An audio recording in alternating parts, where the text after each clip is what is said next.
ke tempat ini tidak lain tidak bukan sebagai apa? Sebagai undangan menghadiri undangan beliau. Kita diundang untuk datang ke acara beliau, tidak lain tidak bukan ini sesuatu kebaikan, seakan-akan Allah Subhanahu wa taala mau mewariskan kebaikan yang pernah Allah wariskan kepada beliau untuk sampai kepada kita semua. Amin ya rabbal alamin.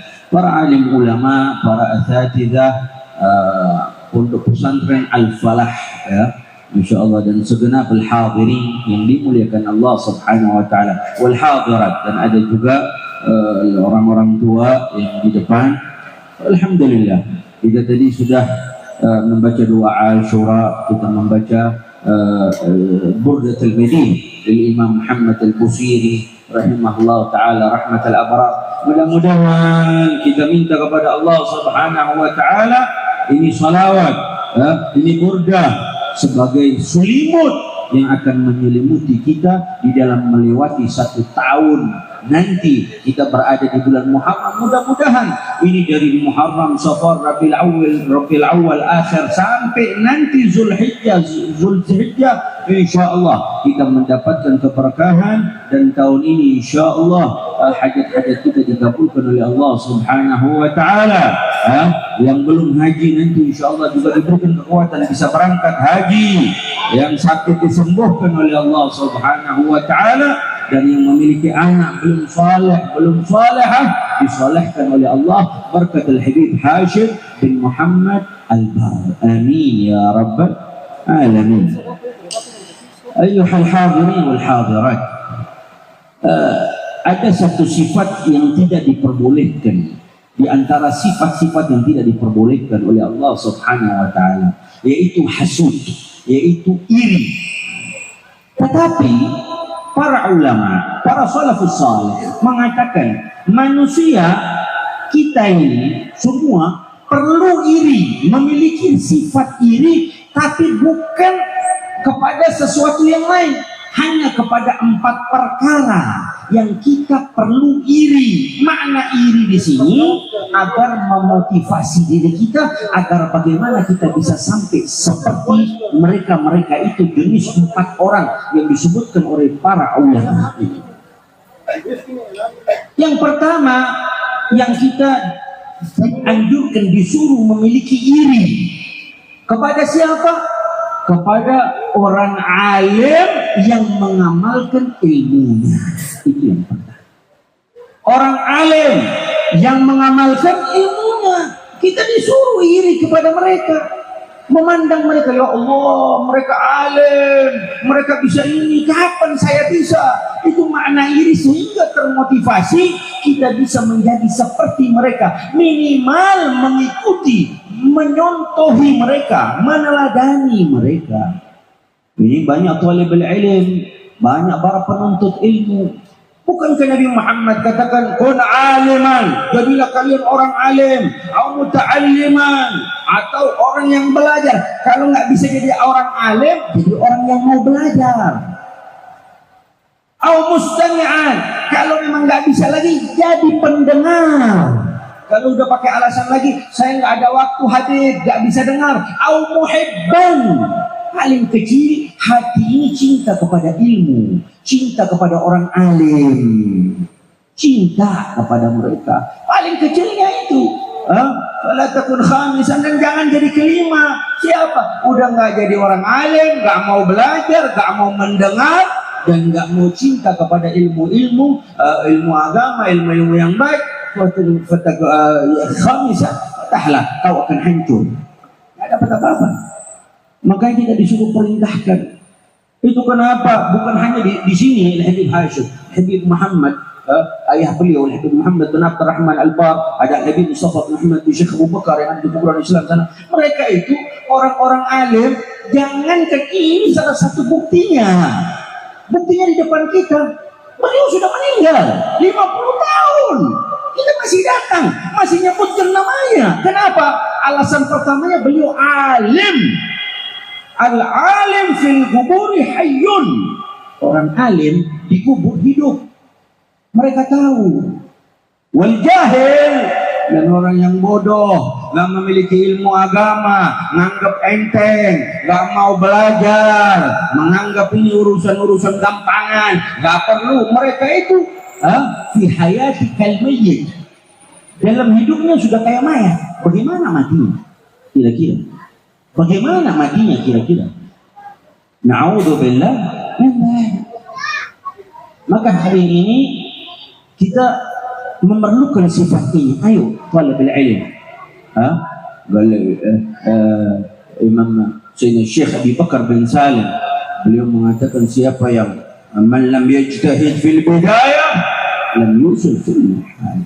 Antum masih waktu belajar, ya, belajar, isi waktu manfaatkan terus.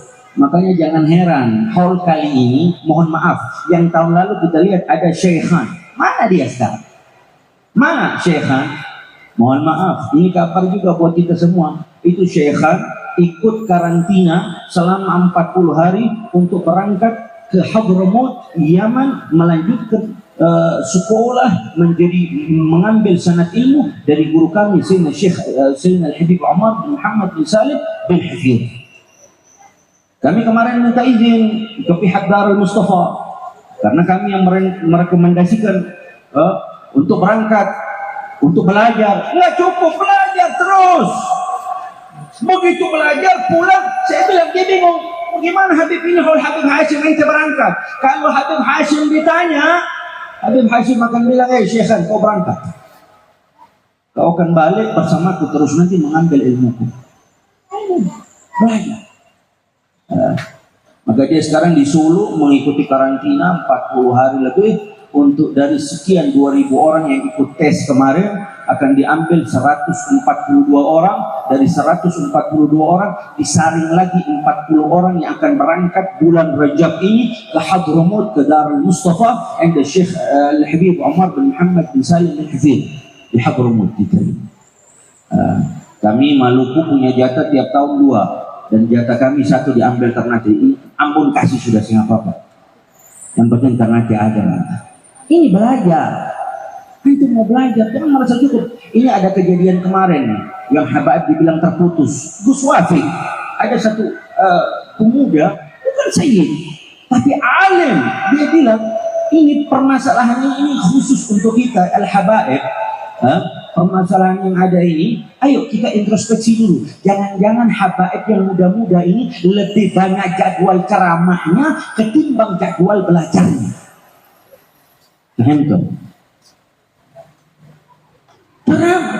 Jangan-jangan Habaib yang muda-muda ini yang ada ini lebih banyak jadwal ceramah, lebih banyak jadwal begini begitu ketimbang jadwal belajar.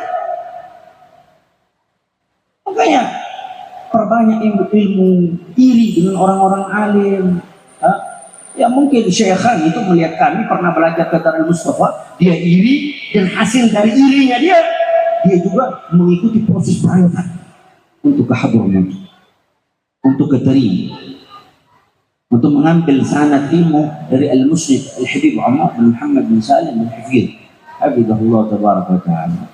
Jadi kita diperlukan untuk iri kepada orang-orang berilmu sehingga motivasi, mumpung masih muda, ayo jangan merasa cukup, jangan merasa cukup dengan apa yang kita punya. Belajar terus. Al-ilmu wasi', ilmu itu luas.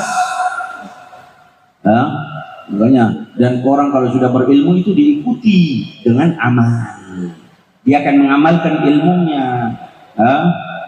Yang dikatakan al-ilmu bila amal bal, wal amal bila ilm dalal, wal ilmu bil amal kamal. Ilmu kalau antum ikuti dengan tidak ikuti dengan amal, sia-sia. Percuma punya ilmu tapi nggak mau mengamalkan. Buat apa? Makanya kita perlu iri orang berilmu yang mau mengamalkan ilmunya. Mengamalkan ilmunya. Oh iya. Ilmu tanpa amal sia-sia. Amal tanpa ilmu bila ilmu balal sesat. Kacau. Ibadah nggak punya ilmu. Ibadah ikut-ikutan. Akhirnya mulutnya gampang salahkan orang, lihat orang begini, oh salah, ini haram, ini sesat, ini bid'ah, ini balala, ini neraka. Kayak ente panitia neraka jahanam. Itu nggak ada ilmu. Begitu, makanya belajar. Dulu Buya Hamka memang nggak boleh orang tahlilan maulid, tapi di akhir beliau bolehkan. Sampai ditanya, Buya kenapa? Tahu apa kata beliau? Beliau bilang, dulu saya baru baca 10 kitab. Sekarang saya sudah selesai 1000 kitab. Hasilnya banyak pendapat, banyak ulama, banyak berbicara. Makanya kalau orang yang mulutnya cuman wah ini haram, ini ya sudah, ilmunya mohon maaf cetek, cuma sampai di situ. Begitu. Maka itu yang pertama yang perlu kita iri, orang berilmu yang mengamalkan ilmunya. Yang kedua, ini kita hanya sebentar saja, nanti insya Allah besok kita lanjut lagi. Yang kedua, yang kita perlu iri adalah orang kaya. Kaya yang mana? Kaya yang dermawan, kaya yang ahli sedekah, kaya yang dia bukan menjadi budak daripada hartanya, tapi hartanya menjadi budak dari dia. Yang dia budakkan itu hartanya. Itu yang perlu kita memiliki sifat iri. Orang punya harta, tapi kalau pelit, oh itu temannya syaitan. Kalau pelit, ya, itu harta kita tahu. Sampai dikatakan oleh Nabi Muhammad, mana qasa malin sedekah, itu seseorang yang mengeluarkan hartanya nggak akan habis, nggak akan berkurang, tetapi selalu beliazdat, bertambah. Begitu. Makanya kalau punya harta kita nih, alhamdulillah, itu orang-orang yang kaya, ya, yang dermawan, itu masya Allah, mereka itu luar biasa dipandang oleh Allah Subhanahu wa Ta'ala. Bahkan sampai dikatakan itu kafilul aitam, kafilul yatim, orang-orang yang memiliki harta lalu dia rawat anak yatim, seperti nanti yang mungkin orang-orang lakukan nanti di hari Asyura nanti, kahatin, itu mereka bersama Nabi Muhammad di surga seperti 2 jari ini, dekat bersama Nabi Muhammad. Karena ma'ifil kita bersama Nabi Muhammad seperti 2 jari ini, dekat sekali. Makanya buat harta, di dalam Ihya Ulumuddin Imam Ghazali mengatakan harta itu ada 4 macam. Harta 4 macam. Harta apa? Yang kita pakai, ini pakaian. Sebagus apapun pakaian kita, hancur, lapuk, habis. Itu harta yang kita beli. Yang kedua, harta yang kita makan. Ente mau makan di Abu Dhabi, ada es krim kecil, itu harga 90 juta. Lalu es krim kecil sepanggal, ampun bilang kecil sepanggal lain.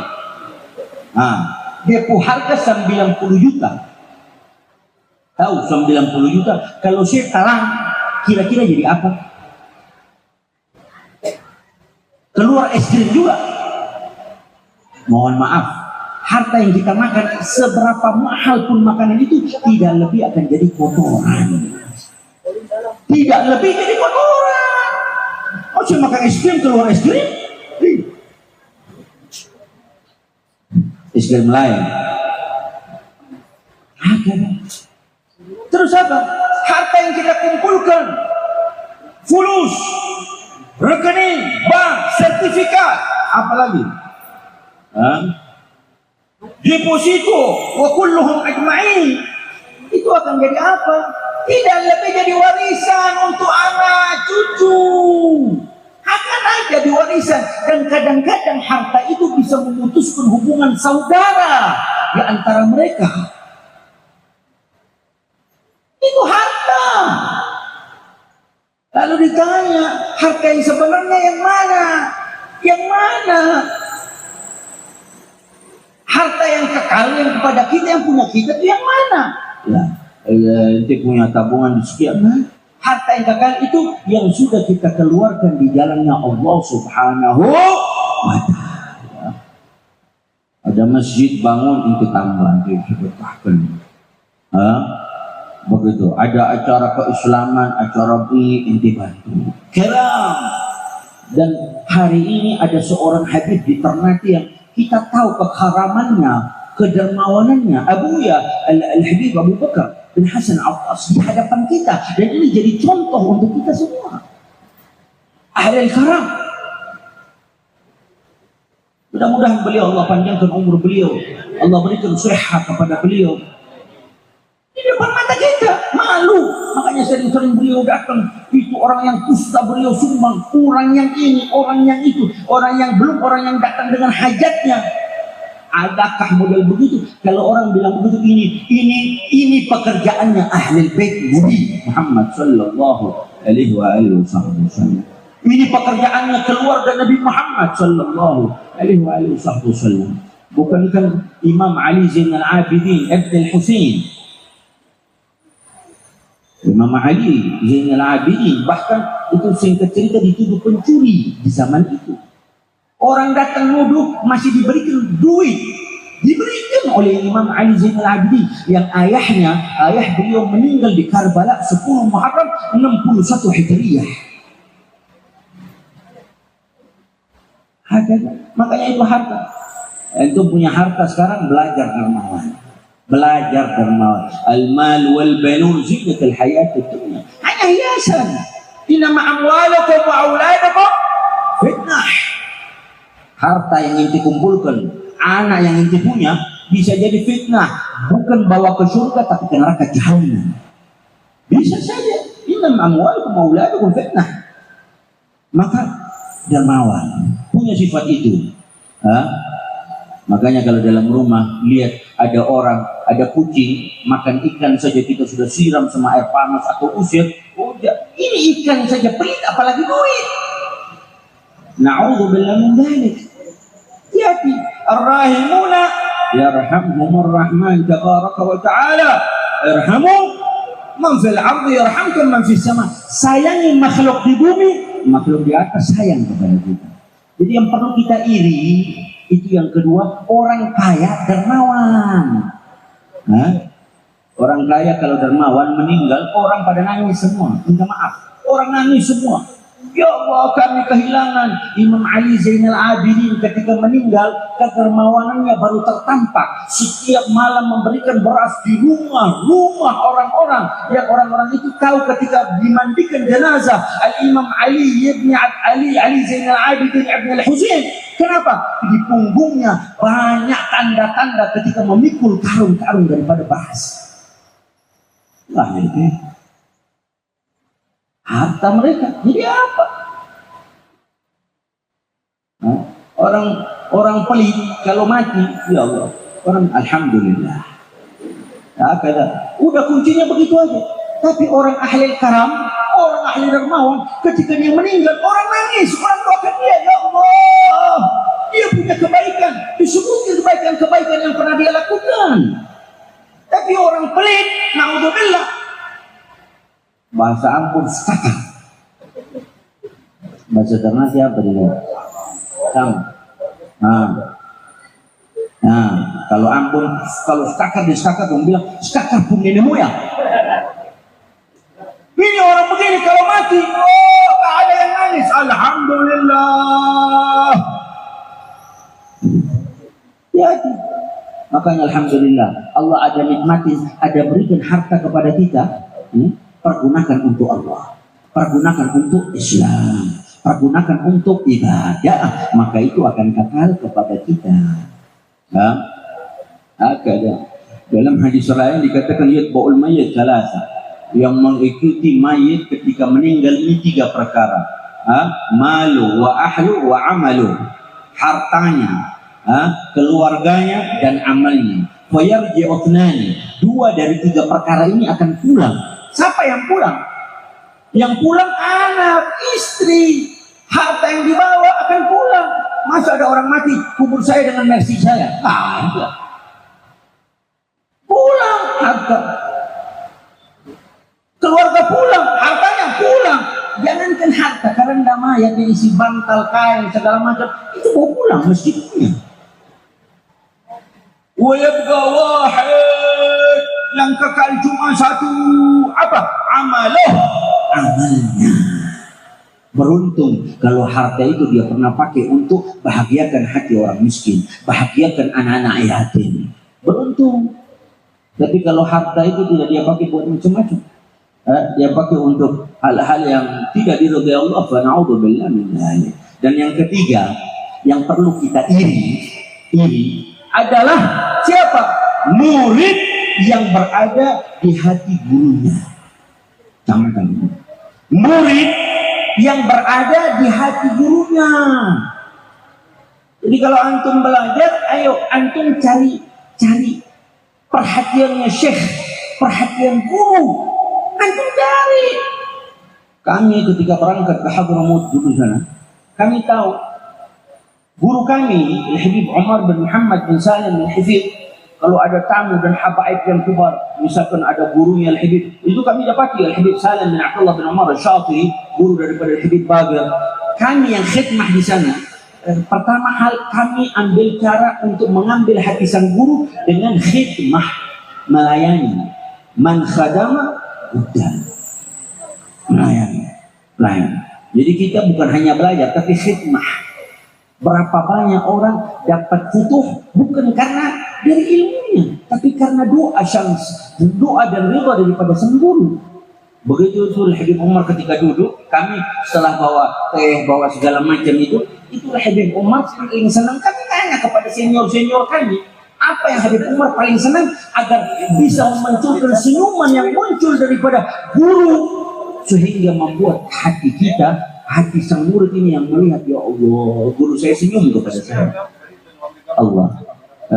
Itu Habib Umar ketika ada habaib kibar, ada Habib Abdullah, Al-Habib Muhammad bin Syahab, ada habaib yang lain. Habib Umar tidak disuka dicium tangannya terlebih dahulu, nggak suka.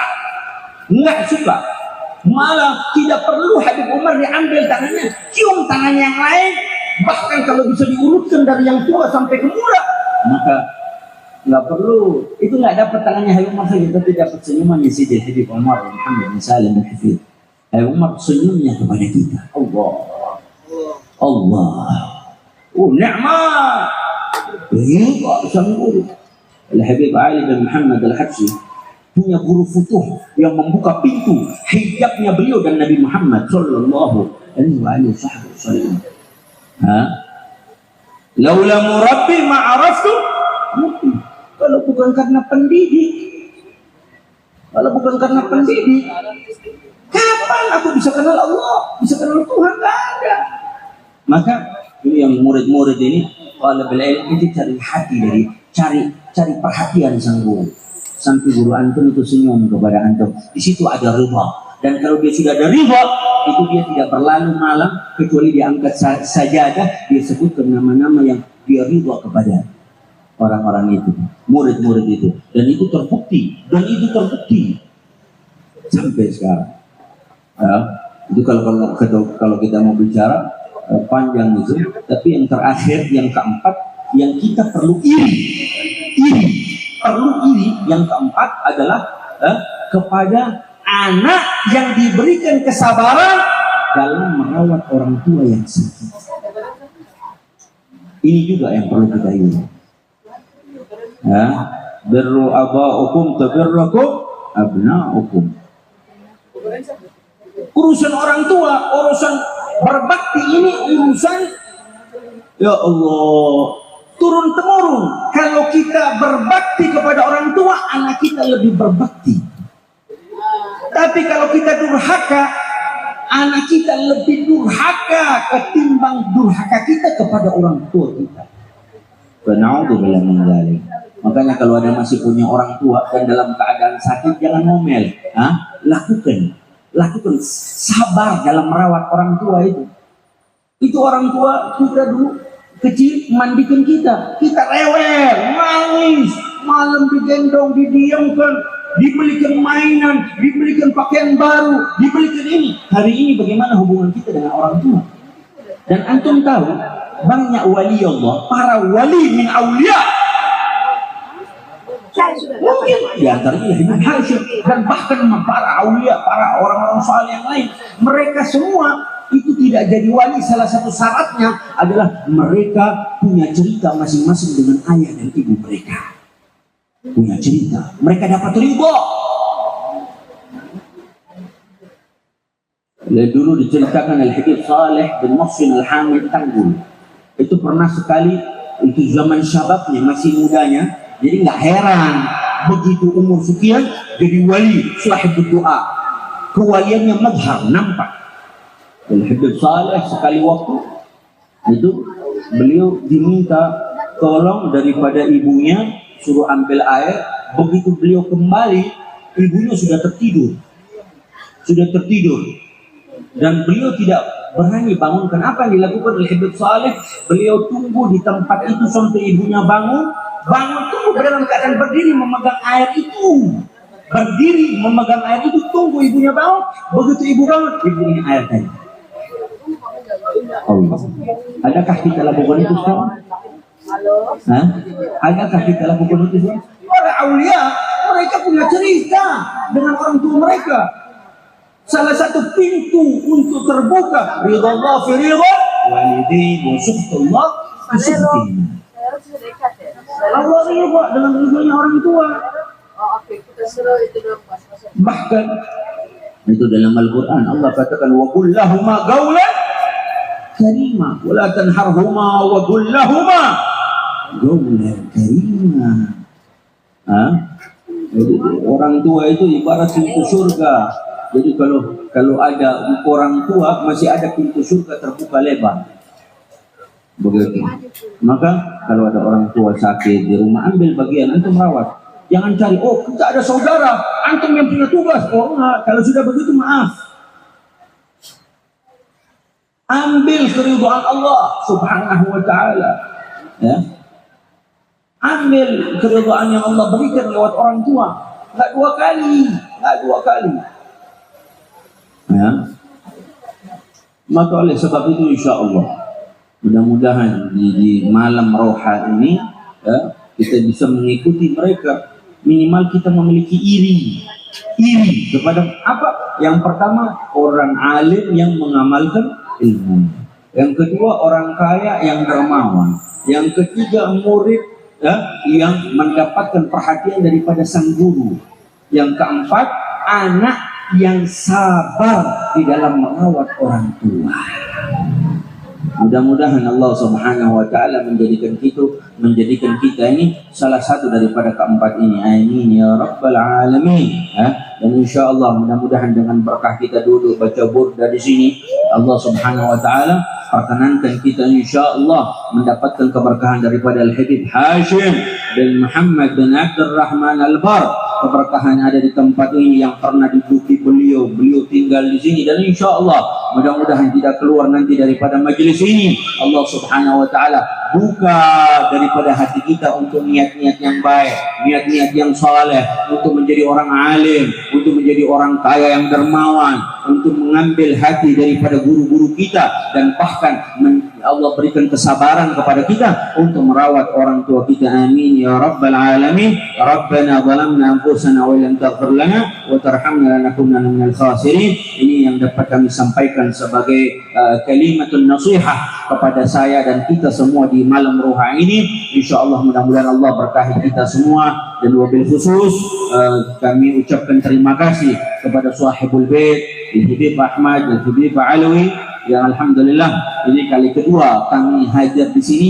Entah magnet apa daripada Al-Habib Hashim. Ini saya dari Jakarta langsung ke Ternate. Ya, saya belum ke Ambon, sudah kurang lebih 2 minggu, tapi sudah harus pulang. Saya belum pulang, seolah-olah magnet saya tidak sah untuk kembali ke Ambon kecuali mampir untuk duduk di majelis ini untuk mengambil keberkahan daripada Al-Habib Hashim alaihi radwanullah ta'ala insyaallah. Amin ya rabbil alamin. Rabbi fanfa'na bi barakatihim wahdina ya husna bi hurmatihim wa amitna fi tariqatihim wa mu'afatihim minal fitani. Wassallallahu ala sayyidina Muhammadin wa alihi wa sahbihi wasallam wal afu minkum. Wassalamu alaikum warahmatullahi ta'ala wabarakatuh.